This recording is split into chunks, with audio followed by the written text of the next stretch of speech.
বাগানের প্রতিটি ডালে থোকায় থোকায় ঝুলছে পাকা আম, দেখলেই চোখ জুড়িয়ে যায়। এটি বাগেরহাটের মোরেলগঞ্জ উপজেলার দৈবজ্ঞহাট ইউনিয়নের খানকুলা গ্রামের কৃষক হালদার রুহুল মুমিন মুকুলের 2 একর জুড়ে গড়ে তোলা কাটিমন আমের বাগান। ছাত্রজীবন শেষ করে আত্মকর্মসংস্থানের লক্ষ্য নিয়ে 2020 সালে পৈতৃক জমিতে শুরু করেন আম চাষ। প্রথমে চুয়াডাঙ্গা থেকে 100টি কাটিমন আমের চারা এনে রোপণ করেন। প্রথম বছরেই খরচ বাদ দিয়ে প্রায় 50,000 টাকা লাভ হওয়ায় উৎসাহ পান তিনি। পরে আরও 200টি চারা রোপণ করে বর্তমানে তার বাগানে রয়েছে 300টি গাছ। এই আমের বৈশিষ্ট্য হলো পাকার পরেও পাম্প হবে না, প্রাকৃতিকভাবে হলুদ হয়ে যাবে গায়ের রং এবং সুমিষ্ট। স্বাভাবিকভাবে যে বাংলাদেশের প্রচলিত যে আম আছে তার চেয়েও অধিক মিষ্ট।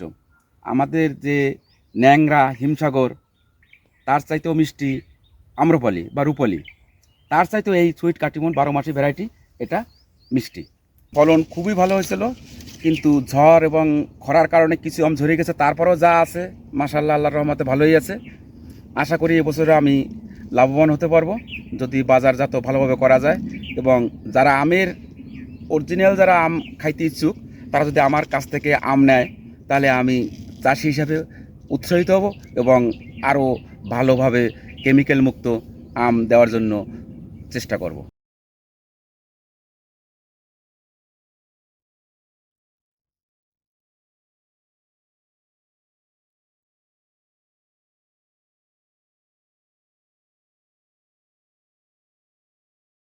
কাটিমন আমের বিশেষত্ব হলো এর মিষ্টি স্বাদ, পাতলা আটি এবং প্রায় সারা বছরই ফলন। বাগান থেকে প্রতি কেজি আম বিক্রি হচ্ছে 100 থেকে 150 টাকা কেজি দরে।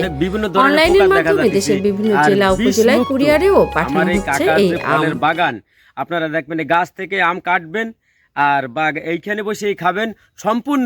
সম্পূর্ণরূপে এটা আপনার বিষ মুক্ত, মেডিসিন মুক্ত।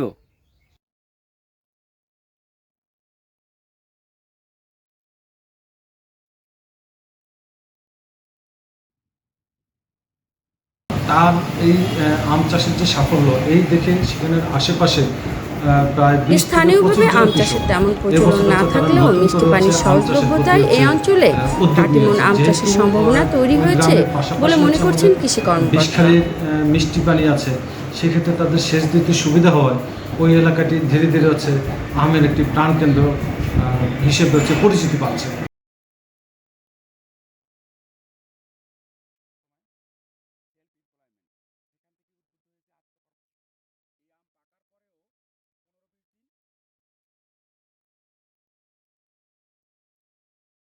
বারোমাসি কাটিমন আম চাষ করে শুধু নিজের কর্মসংস্থানই নয়, অন্যদের জন্য সম্ভাবনার দ্বার খুলে দিয়েছেন কৃষক মুকুল।